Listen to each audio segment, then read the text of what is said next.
Guys, welcome back to channel Study Object. In this video, I will talk about the 5 top questions which is usually asked in MNC interviews. So let's get started. So first question, explain callback function. Okay, so I will show you exactly what is a callback function.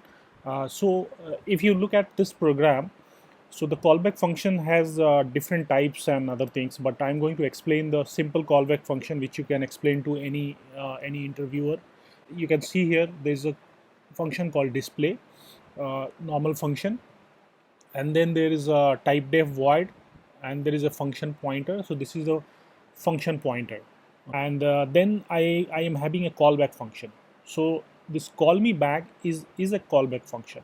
So call me back is having a parameter which is called function pointer, and then we are taking input as a function pointer, and then there is a function pointer which is basically pointing to a function. There is a main function, and then there is a call me back function. So call me back function is a callback function which we have just defined above, and you can see how the display is called using the callback function. So once this main will get executed, so what will happen is the callback function which is display will get called, and it will print hello world. So this is how the callback function works. So this is the simple and basic use case of the callback functions. So they are the advanced use cases, so that I will talk in other. Now let's go to second question. So second question is basic question on the pointer. So can address be assigned to a pointer, and can value be assigned to the address? So let's see the example. Int star p is a pointer.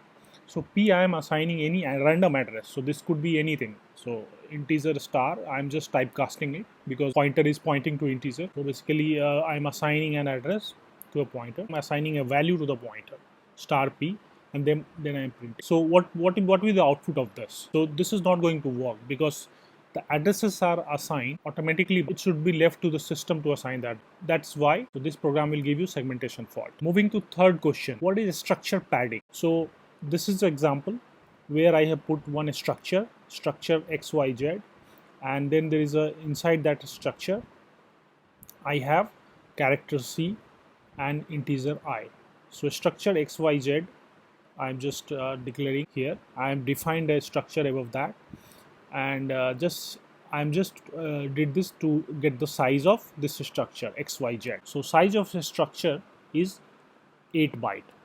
Okay, because integer is 4 byte and character is 1 byte, but 3 byte pad will be added, so it becomes 8 byte. So this is how the structure padding works. Now fourth question, what is the use of attribute underscore pad? So if you look at the program, so I have just defined a structure, and then I have defined this attribute. So this I have defined as structure attribute, and then there is a character C int I structure XY. So what is the size of A? Size of A is 5 because the padding is not done here, because I have used this attribute pack, so it will pack in the minimum space. So the total space which should be used for character and integer inside the structure 5.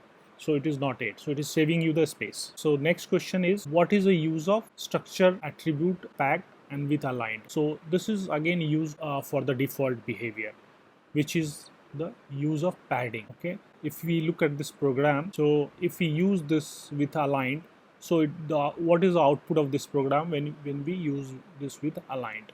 So the output of the program will be 8 because we are aligning it with the memory addresses. So memory addresses are 4 bytes and size of the integer are 4 byte. So the each variable is stored 4 byte space.